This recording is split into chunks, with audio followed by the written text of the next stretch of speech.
देखो जैसे मैं यहाँ पे आरडी निकालना, तो आरडी की होती है रिन्यूअल डिपॉजिट। जैसे हम किसी भी इंश्योरेंस कंपनी में या पोस्ट ऑफिस में या किसी बैंक में एक आरडी कराते हैं। आरडी में हम क्या होगा, एक प्रॉपर अमाउंट होगी।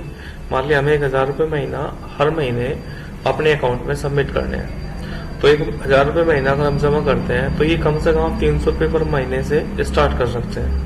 तो 1,000 रुपये पर मंथ अगर हम जमा कर रहे हैं पोस्ट ऑफिस में, किसी इंश्योरेंस कंपनी में या किसी बैंक में, गवर्नमेंट बैंक में, और उसका जो इंटरेस्ट है, जो ब्याज दर है, वो सपोज 6.5% के हिसाब से है, और हमें ये टाइम यानी 5 साल के लिए निकालना है। यानी 5 साल तक हम कोई अमाउंट जमा करेंगे और 5 साल बाद हमें रिन्यूअल कितना मिलेगा डिपॉजिट करने के बाद, वो उसका निकाल लेंगे।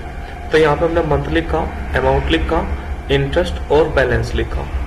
तो यहाँ पे मंथ हमने वन लिखा, फिर हम यहाँ पे अमाउंट लिखेंगे। अमाउंट हमने 1,000 रुपये जो हमारे महीने जमा करेंगे।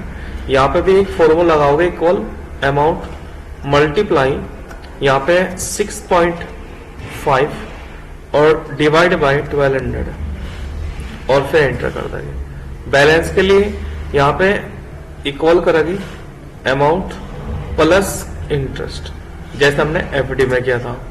फिर यहाँ पे सेकंड मंथ के लिए इक्वल करना, फर्स्ट मंथ पे क्लिक करना, +1 करना, तो 1 + 1 2 हो जाएगा।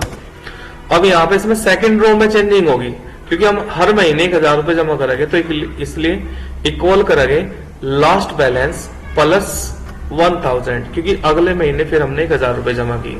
पहले क्या था, पहले फिक्स डिपॉजिट पे निकाल लेते, अब निकाल लेंगे रिन्यूअल डिपॉजिट पे, जो हर महीने हम जमा करते रहेंगे।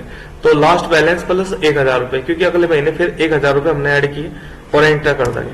अब इसका निकालना, तो इक्वल अमाउंट मल्टीप्लाई 6.5 और डिवाइड बाय 1200 और एंटर कर देंगे। फिर यहाँ पे इक्वल अमाउंट प्लस इंटरेस्ट और फिर एंटर। तो इस तरह से 2 मंथ का निकालने के बाद हम जो सेकंड मंथ है इसको सिलेक्ट कर लेंगे और यहाँ पे कर्ज रखे, इसे 12×5 = 60 महीने तक नीचे तक खींचेंगे, जहां तक 60 महीने होगा। ऑप्शन आएगा यहाँ पे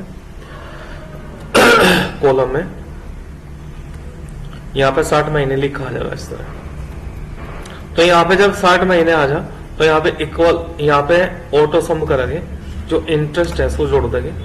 चेक करने के लिए इक्वल करेंगे लास्ट बैलेंस माइनस रिफंड करेंगे और एंटर कर देंगे। तो 60,000, इस तरह से हमने एक महीने में 1,000 रुपये जमा करे, तो पूरे साल में 12,000 और 5 साल में 12×5 = 60,000। तो हमने 5 साल में 60,000 रुपये जमा करे, इसका मतलब हमारा ये सही है। और 5 साल बाद हमें इसका जो टोटल बैलेंस होगा मिलेगा कि 71,056 रुपये कुछ पैसे, यानी 11,000 कुछ रुपये हमें ब्याज के मिलेंगे हर महीने 1,000 रुपये जमा करने पर। तो इस तरह से हम निकाल सकते हैं। ये आरडी होता है, इस तरह रिन्यूअल डिपॉजिट। पहले यहाँ पे आरडी लिखना, फिर यहाँ पे कोई नाम लिख कर इंटरेस्ट तरह जो भी है इसकी वो लेनी। यहाँ पे अमाउंट लिखना, जितना अमाउंट आप हर महीने जमा करना चाहते हैं, रिन्यूअल। यहाँ पे टाइम लिखना, फिर यहाँ पे मंथ लिखना, अमाउंट लिखनी, इंटरेस्ट लिखना और बैलेंस लिखना। पहले मंथ लिख करके, फिर अमाउंट 1,000 रुपये हम जमा कर रहे हैं हर महीने, 1,000 लिख करके, फिर यहाँ पे ब्याज निकालने के लिए equal amount multiply 6.5 divide by 1200, क्योंकि 12×100 हम डायरेक्ट यहाँ पे 1200 लिख देंगे। इस तरह बैलेंस के लिए इक्वल अमाउंट प्लस इंटरेस्ट निकाल लेंगे, एंटर करेंगे। फिर यहाँ पे सेकंड मंथ के लिए इक्वल फर्स्ट मंथ +1 करेंगे और यहाँ पे बैलेंस के लिए इक्वल लास्ट बैलेंस +1,000, क्योंकि हर महीने 1,000 रुपये हमें जमा करने, फिर एंटर कर देंगे। और इंटरेस्ट के लिए फिर equal amount multiply 6.5 divide by 1200। फिर यहाँ पे बैलेंस के लिए इक्वल अमाउंट प्लस इंटरेस्ट और फिर एंटर। और सेकंड रो को सिलेक्ट करने के बाद इसको नीचे तक खींच देंगे और यहाँ पे फिर ऑटो सम कर देंगे, ऑटोमेटिक सम हो जाएगा। चेक करने के लिए इक्वल करेंगे लास्ट बैलेंस माइनस इंटरेस्ट कर देंगे। तो इस तरह से हम आरडी रिन्यूअल डिपॉजिट के लिए एक शीट यहां से बना सकते हैं। ठीक है, ये करना आपको।